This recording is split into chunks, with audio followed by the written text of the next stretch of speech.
There's no feeling more intense than starting over. If you deleted your homework the day before it was due, as I have, or if you left your wallet at home and you have to go back after spending an hour in the commute. If you won some money at the casino and then put all your winnings on red but it came up black. If you got your best shirt dry cleaned before a wedding and then immediately dropped food on it. If you won an argument with a friend and then later discovered that they just returned to their original view. Starting over is harder than starting up. If you're not ready for that, like if you've already had a bad day, then what you're about to go through might be too much. Feel free to go away and come back. I'll be here. Alright, thanks for coming with me on this trip. I'll understand if you have to take a break at any point. Just find a safe place to stop and quit the game. Don't worry, I'll save your progress, always, even your mistakes. This game is a homage to a free game that came out in 2002, titled Sexy Hiking. The author of that game was Jazuo, a mysterious Czech designer who was known at the time as the father of B games. And B games are rough assemblages of found objects. Designers slap them together very quickly and freely, and they're often too rough and unfriendly to gain much of a following. They're built more for the joy of building them than as polished products. In a certain way, Sexy Hiking is the perfect embodiment of a B game. It's built almost entirely out of found and recycled parts, and it's one of the most unusual and unfriendly games of its time. In it, your task is simply to drag yourself up a mountain with a hammer. And that act of climbing, in the digital world or in real life, has certain essential properties that give the game its flavor. No amount of forward progress is guaranteed. Some cliffs are too sheer or too slippery. And the player is constantly, unremittingly in danger of falling and losing everything. Anyway, when you start Sexy Hiking, you're standing next to this dead tree that blocks the way to the entire rest of the game. It might take you an hour to get over that tree, and a lot of people never got past it. You prod and you poke at it, exploring the limits of your reach and your strength, trying to find a way up and over. And there's a sense of truth in that lack of compromise. Most obstacles in video game worlds are fake. You can be completely confident in your ability to get through them once you have the correct method or the correct equipment or just by spending enough time. In that sense, every pixelated obstacle in Sexy Hiking is real. The obstacles in Sexy Hiking are unyielding, and that makes the game uniquely frustrating. But I'm not sure Jazuo intended to make a frustrating game. The frustration is just essential to the act of climbing, and it's authentic to the process of building a game about climbing. A funny thing happened to me as I was building this mountain. I'd have an idea for a new obstacle, and I'd build it, test it, and it would usually turn out to be unreasonably hard. But I couldn't bring myself to make it easier. It already felt like my inability to get past the new obstacle was my fault as a player rather than as a builder. Imaginary mountains build themselves from our efforts to climb them, and it's our repeated attempts to reach the summit that turns those mountains into something real. When you're building a video game world, you're building with ideas, and that can be like working with quickset cement. You mold your ideas into a certain shape that can be played with, and in the process of playing with them, they begin to harden and set until they're immutable, like rock.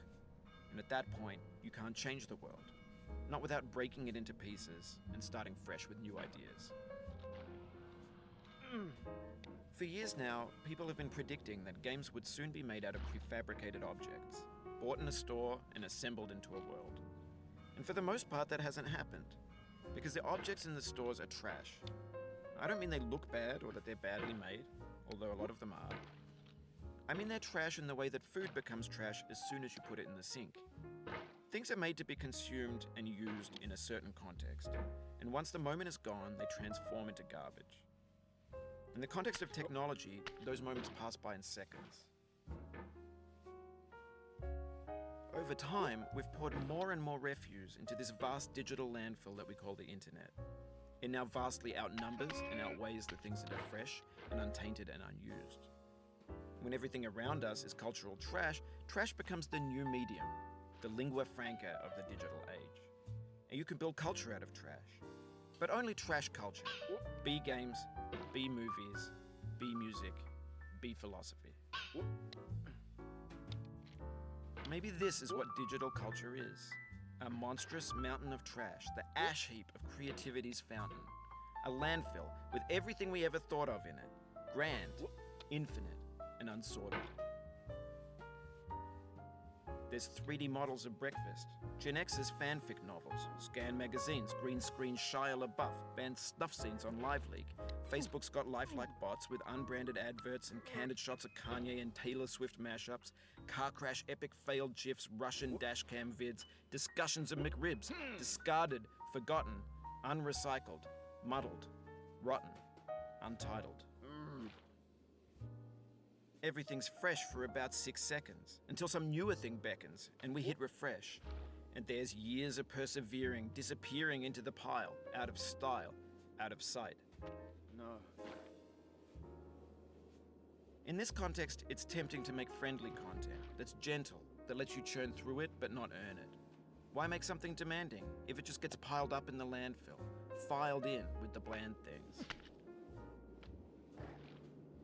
When games were new, they wanted a lot from you. Daunting you, taunting you, resetting and delaying you.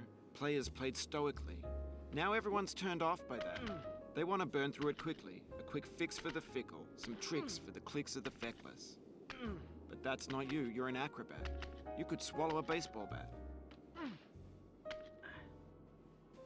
Now I know, most likely you're watching this on YouTube or Twitch, while some dude with 10 million views does it for you. Like a baby bird being fed chewed up food. That's culture too. But on the off chance that you're playing this, what I'm saying is, trash is disposable, but maybe it doesn't have to be approachable. What's the feeling like? Are you stressed? I guess you don't hate it if you got this far. Feeling frustrated? It's underrated. An orange is sweet, juicy fruit locked inside a bitter peel. That's not how I feel about a challenge. I only want the bitterness. It's coffee. It's grapefruit. It's licorice. It feels like we're closer now. Composer and climber, designer and user. You could have refused, but you didn't. There was something in you that was hidden, that chose to continue. It means a lot to me that you've come this far, endured this much. Every wisecrack, every insensitivity, every setback you've forgiven me is a kingly gift that you've given me. We have the same taste, you and I. It's not ambition, it's ambition's opposite. An obdurate mission to taste defeat. You'll feel bad if you win, so I put this snake in for you. No. Have you thought about who you are in this? Are you the man in the pot, Diogenes? Are you his hand? Are you the top of his hammer? I think not. Where your hand moves, the hammer may not follow, nor the man, nor the